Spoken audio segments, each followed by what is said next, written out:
Oh, welcome back to Sonia and Chatty's Horror Podcast. Remember last week we talked about the voice and the static. That was uh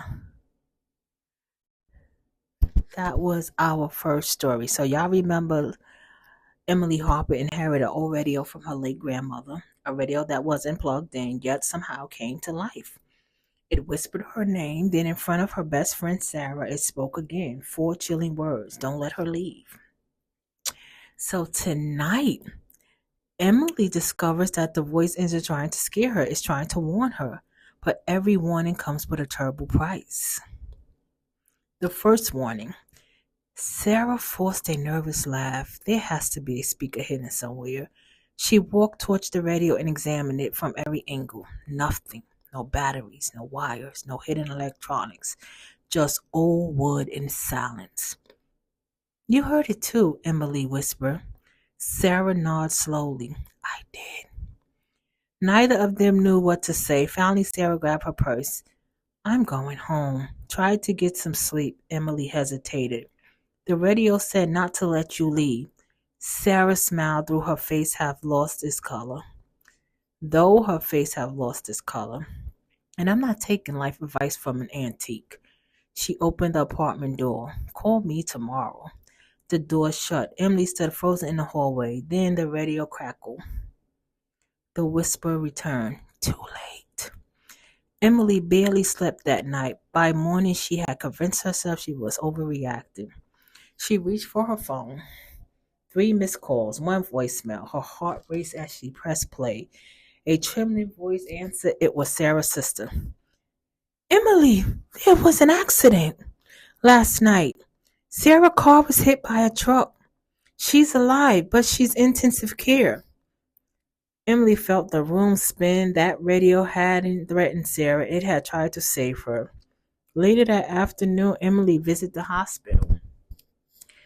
Sarah was unconscious. Machines beeped steadily beside her bed. The doctor explained that Sarah had survived, but only because emergency responders arrived within minutes. Another few seconds, and she wouldn't have made it. Emily looked at her friend. Poor Sarah's face was pale, y'all. One question echoes in her mind. What if she had stopped Sarah from leaving? That evening, she returned home. The apartment felt different, as if someone had been there while she was gone. She checked every room.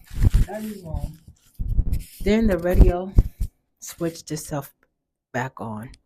Static filled the silence. Emily didn't run this time. She stepped closer. What are you? The static hissed. Then the voice answered, not loudly, not angrily, almost gently. Tomorrow. Emily held her breath. Don't take Oak Street. The radio felt silent. The next morning, Emily's office was across town. Her usual route always took her down Oak Street. She stopped at the intersection. Her hands was gripping the steering wheel. She could ignore this warning or trust a voice that came from an impossible radio. After several tension seconds, she turned into another road. Traffic was heavier. She arrived at work 20 minutes late. Her manager looked annoyed like they always do when you get to work late. Big accident on Oak Street, he said. Fuel truck exploded. Emily's stomach dropped.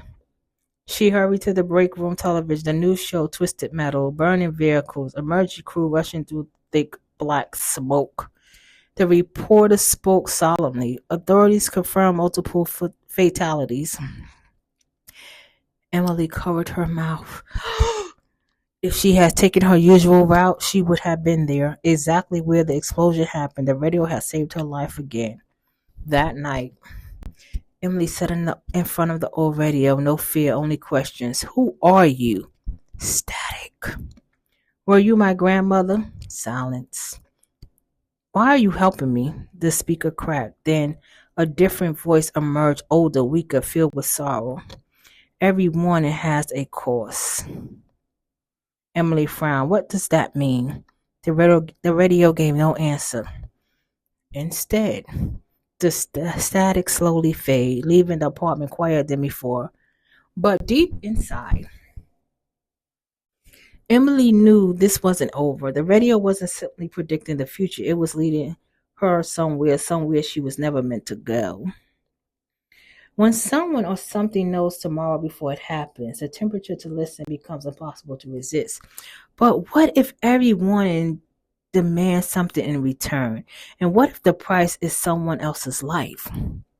We're going to uncover that in part 3 of the Voices in the Statics. Until next time, if an old radio ever tells you to change your plans, ask yourself one question. Is it saving you, or is it choosing who won't be saved? So we're going to give you a little snippet of next episode. So in part 3, Emily becomes dependent on the radio, and its prediction grow more personal, and she discovers that her grandmother may have been listening to the same mysterious voice decade earlier. So until next time on Sonia and Chatty's Horror Podcast, please listen, give it a 5-star review on Spotify, wherever you listen to your podcast at. Please comment at sv766752@gmail.com. Go to my website, htt.podcast/wordpress.com. Follow me at Sonia and Chatty's Halloween Podcast, Facebook, Instagram, TikTok. And y'all have a blessed night.